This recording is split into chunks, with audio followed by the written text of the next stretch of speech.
I stated previously that the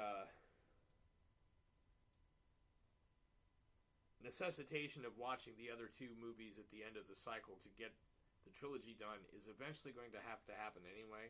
But now I'm also making the seventh episode of this archetypal thing, which kind of makes me a prisoner of fate if I stay the archetype. Um,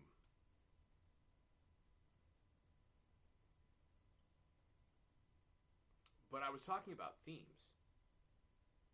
What I was interrupted by was a question about the most common tool in auto repair, the 15 millimeter, which the person who was calling and asking about was in a place that has basically no useful 15 millimeters. I have to bring my own if I do work there. So, commonality, themes. This is the same beer that I opened in the first one.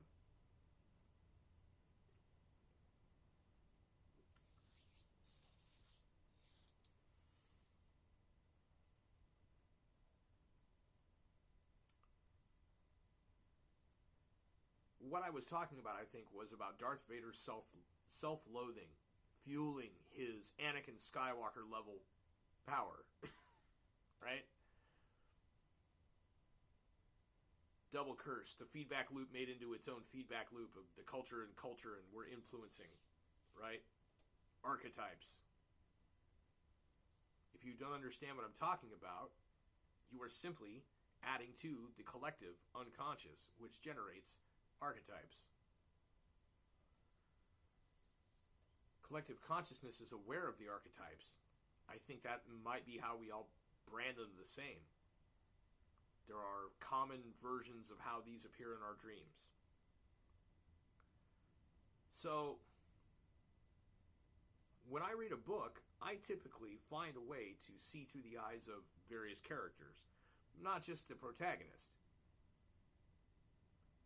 And, I mean, I've read the 4, 5, and 6 novels for Star Wars. Some books nowadays, they put you in first person in a way that gives you that glimpse. I really liked and appreciated the way Dune did it. And there's so much more. It has its own layers and dimensions, Dune does, in its real-world implications. So, Bianzaz number 7 was kind of a throwback to the others, and it put too much throwback into the non-1 and 4 to fit the 7 pattern, which, by the way, there's a whole thing that's not even Fibonacci, that is just numerical sacred frequencies and such that are numbers like that.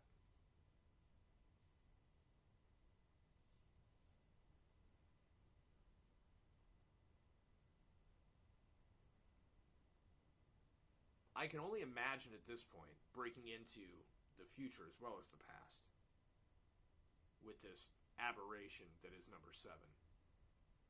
That the rise of Skywalker refers to the spirit of Anakin, what he meant, not anything else. And maybe that's what helps overcome, even if it's not directly the guy Anakin Skywalker. Or I should say the dude, because he's not the guy. The guy is the Emperor. And the Emperor's barely the guy. He really probably cheated to get to be the guy, but that's what the guy does. So he's the guy. Call him Frieza or Cell or, whatever. Even Frieza comes around, though. I don't think Palpatine comes around except by maybe his daughter. Unless she is cursed to have bad things go on even when she tries to do good things with the Force because of who she is. But that's the thing that's a spoiler from one of the later movies that I haven't seen, but I've seen spoilers of. So, the father-son theme is important. Luke does eventually meet his father. Eventually, I think, probably gets to talk to his Force ghost, ask some questions, get some answers. Understand why he feels and sees and exists. Does Luke experience the same level? Especially after you've seen Episode 7, Kylo Ren. Holy fuck, that dude stopped a laser bolt with his mind. That is quantum level Force use. Oh my god. Is Luke that powerful? Is Anakin that powerful? They just don't know how to use it? Ha ha! In Dune, this is almost like Alia. She is everything Paul is, and she is just this boss if she wants to be, but she's not the Lisan al-Gaib, right? In a sense, that's Kylo Ren. That's Leia's son, right? Leia's the sister of Luke. Alia is the sister of Paul in Dune.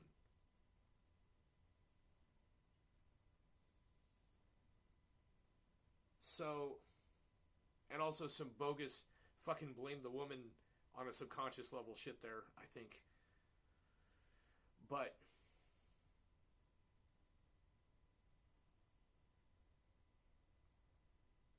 you have a former stormtrooper that's almost like a converted scoundrel. You have a kind of handsome pilot dude who's probably a Force user but isn't of this particular storyline's family. Dune's about family lines too. It's royal house intrigue.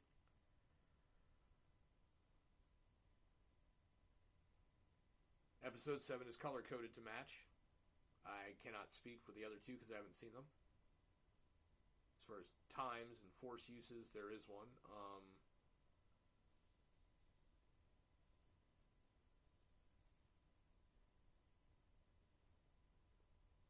Archetypes within archetypes. Within archetypes. Right? Because, like, a feint within a feint within a feint. That's Dune. Triple deep. That shit goes in on itself twice. Max von Sydow plays a guy in episode 7 that kind of has the wise old man thing, because that's what he's gotten into as he's become older. But when he was younger, he was the knight in the seventh seal. He was the young hero, and he was in a struggle with death. The literal archetypical personographical implementation of death and dying, the end, the great unknown, the big mystery, the unconscious manifest, right? The Grim Reaper, playing chess. And I've seen that movie. I don't know if you have. I'll give you a little spoiler. At one point, Death cheats, but he manages a good strategy and recovers. Later on, he cheats on Death, like cheats, in this game of chess. And Death doesn't notice, and he gets around it. He wins the game of chess, but guess what? In the end of the movie, the final scene of the movie, Death and this dude and all of this dude's friends are strung together, dancing across a hilltop. Death leading the way. So, archetypally, that is like, you know, the inevitable. So, the thing that's inevitable in a story like Star Wars is that it's based on serials. They're made to just keep making the Buck Rogers fuck out of it as long as people are going to see it. Flash Gordon. Star Wars now, but at full-length movies every so often.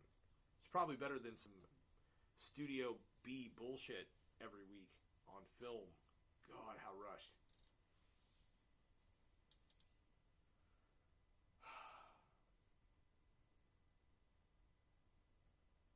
Father-son theme.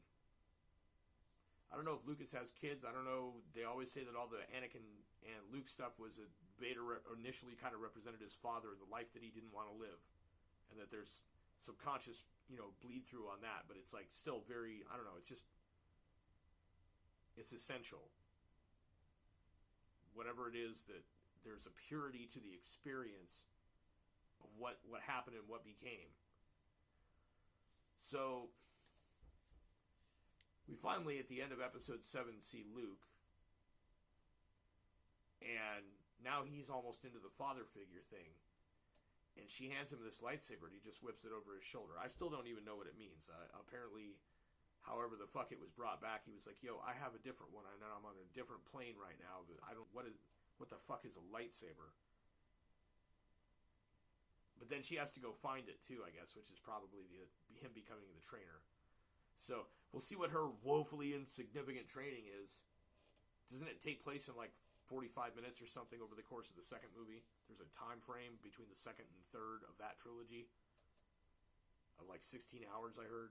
So woefully inadequate training by the third generation of woeful inadequate training, because the Jedi of Anakin's time were fucking lax. They were off their game. They got took and deserved what they got, I think. Ultimately, the end of this pompous order of magically powered divine nobles that police the universe, but we're not here to fight. We're not here to be an army. So it was out of balance the way they had it. The Old Republic was out of balance. So maybe the one who was brought to bring order to the Force was Palpatine. This is all his shit. Even his reanimated corpse, apparently, at the end of the fucking third movie. I wish they would have stayed with the books. Cloning's a thing. Unless that's a clone and he just couldn't inhabit the body properly without it being like, ah. Dark side Force ghosts aren't a thing? I don't know. So father-son. Dune went really deep. So I wonder if Lucas has left his kid something creative. If he has... that was the whole thing with the Ewoks, right? It was like, oh yeah, my kids, my little girls. Okay, so is they? Is she running it? Does she get a shot? Like, did he leave something to be used? Did he leave a codex at least, like Frank Herbert did for his son, to continue? Because Frank Herbert's story, the 6th book, was not the end of the story. The 7th book was. Commonality. That's the stuff of archetypes.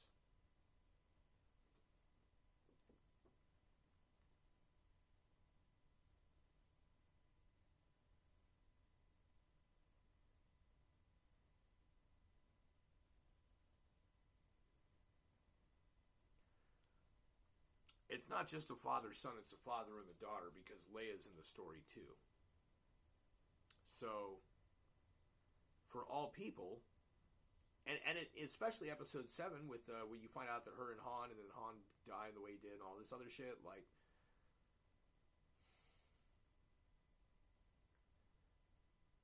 the archetypes are derived from individuals whose ultimate property is that we survive, we reproduce, we attempt to thrive.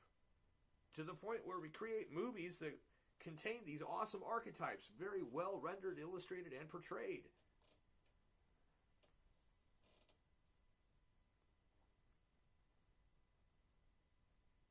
So, it's like, in the movies, Luke is not that powerful.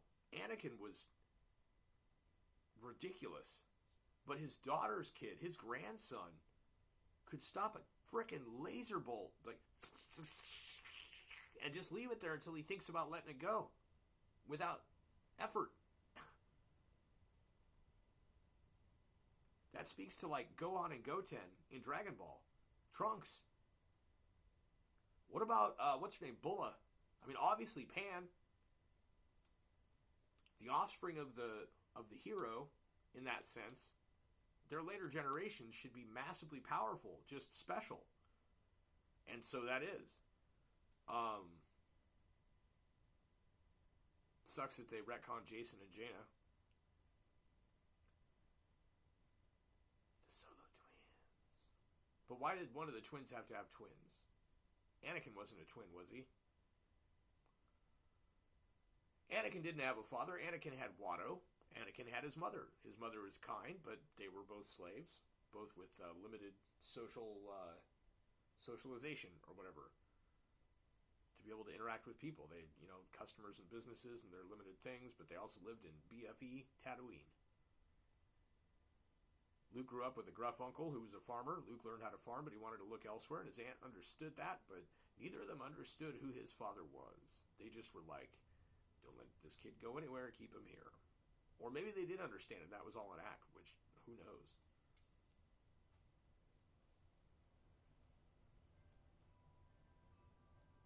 I mean, did they raise Luke the entire time thinking the knowledge of here is the son of the most powerful Force user?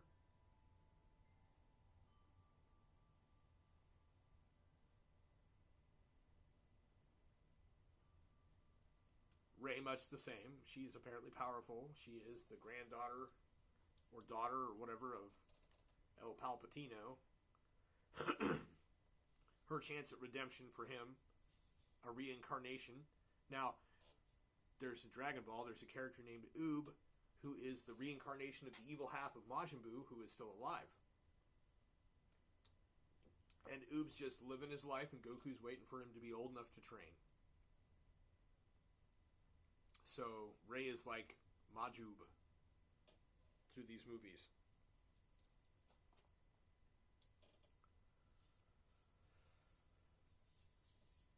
So parenting in generations, that is like the ultimate archetype. Humanity over time. Because the collective unconscious is composed of and generated by that which we are and are not aware of as a group, regardless of whether we interacted within each other with, two, communication-wise, or we all keep it within and never let it out. Our brains are effectively all the same.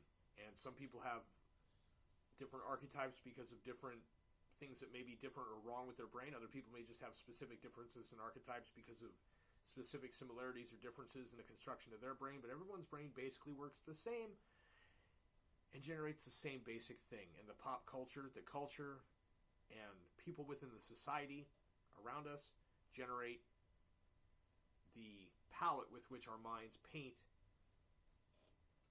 these characters in our dreams. In our culture, we have this thing called movies that who knows if there's life on other planets, if that's even a thing. But this idea of presentation, viewing of these stories of archetypal nature are all ultimately rooted in that. And it's really only visible from when you zoom back, much like Anakin's curvature of his arc, small though it is a curvature. Luke's a flat arc for sure. That when you zoom out and look at the bigger overall combination of all these patterns together, that there is a general pattern that they all follow, being like archetypes. We have it's holographic. It is a self same, no matter how you slice it. They're all the same pattern of us viewing ourselves, gaining glimpses into other possible realities and other possible experiences beyond our own. And that, the generation of the archetypes by the reproduction of the species and the flourishing and the thriving and the ability to relax and recreate the archetypes in our recreation time.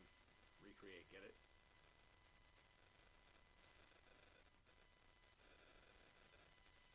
So eventually I may get to getting to see the other two movies when they're on DVD, and I'll watch them and I'll collate the new data and see how I can do the final two of this series that I was going to just do a thing on, speak on something that my train of thought got so lost I decided why not record what else came out.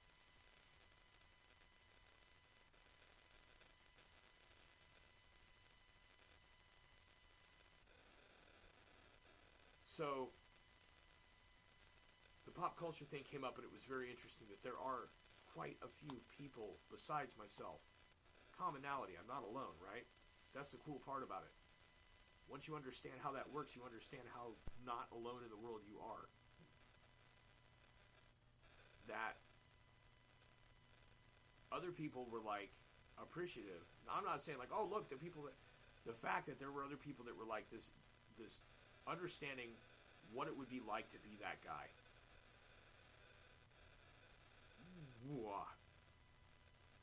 To try and empathize and relate to this anti-hero.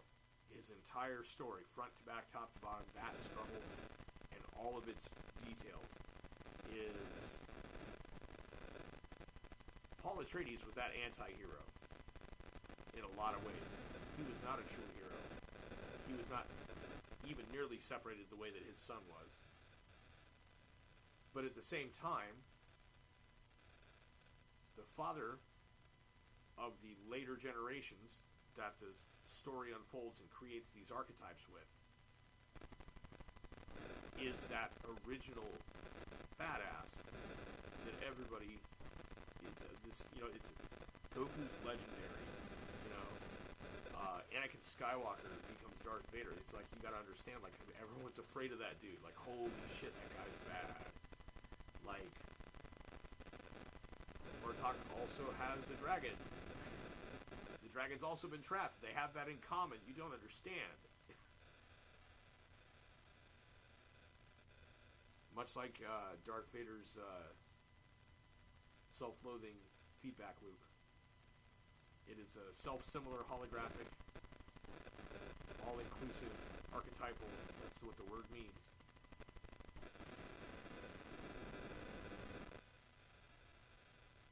So,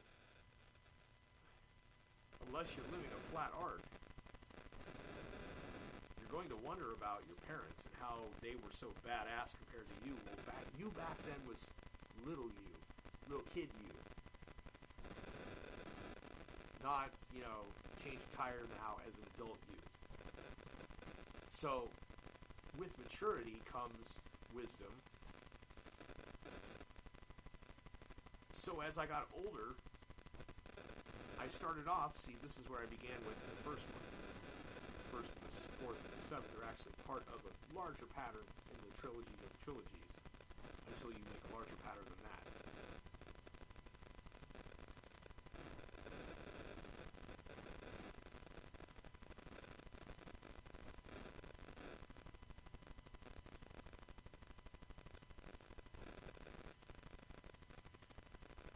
We all have the capacity to outshine and outperform our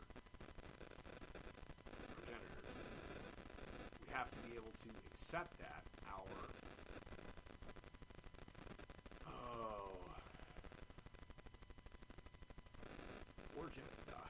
our descendants, that's the word, that our descendants, those who come after us, are allowed to exceed us. Not all of them will.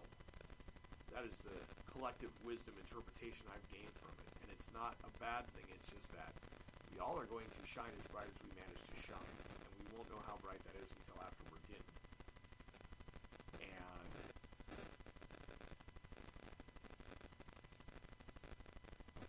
I don't know, I'll leave it at that. Call it episode 7, and you get done and you're like, wait, that wasn't bad, but what the fuck did I just watch? So eventually I'll get to the final 2, but they waited a while before they did the others, and I'm not sure how canon it needs to be. So,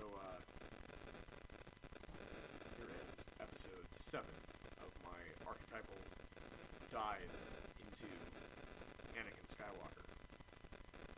What I hope you'll get out of this, I'll say before I end it, is that if you go back and rewatch Star Wars, and you pay attention to the facial expressions, in some cases the stiffness, in other cases the openness, how conflicted and out of balance, everything about the performance that Hayden Christensen puts in as Anakin Skywalker in those prequel movies, episodes 1 through 3. The guy is flooded with psychic, telepathic, telekinetic experiences and has to learn how to control them while calming his emotions, while dealing with an enormous amount of psychological trauma, having been a slave, bought and sold, having a really weird upbringing where his only parent figures are basically his owner, who is not his father and is not a good figure, and his mother, who is also a slave. Like, there's a lot of psychology there. If you know about psychology, you are a mature mind, you want to understand how things work, how people do, how they deal, how they don't, and you look at the portrayal, both as the child and then the adult who does a bang-up job of taking that kid and just making him a basically flat-arc adult. Things happen to him, things happen around him. He doesn't change necessarily until the point where he goes dark side. And even there, he barely changes.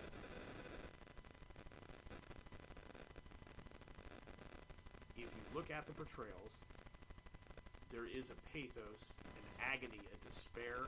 You know the story, your heart breaks.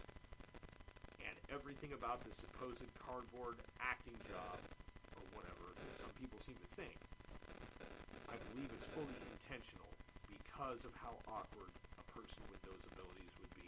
Your mind is flooded, you can't focus, you don't know how to act, you were never raised right, and you're doing your best to try and blend in because you're powerful, and you don't want to hurt anyone, you have people you care about. Your emotions get manipulated, that's your downfall. That's so pure archetypal wisdom, extracted, the advice, asking how, what, why, I don't understand, what can I... Beware the tragedy of Anakin Skywalker.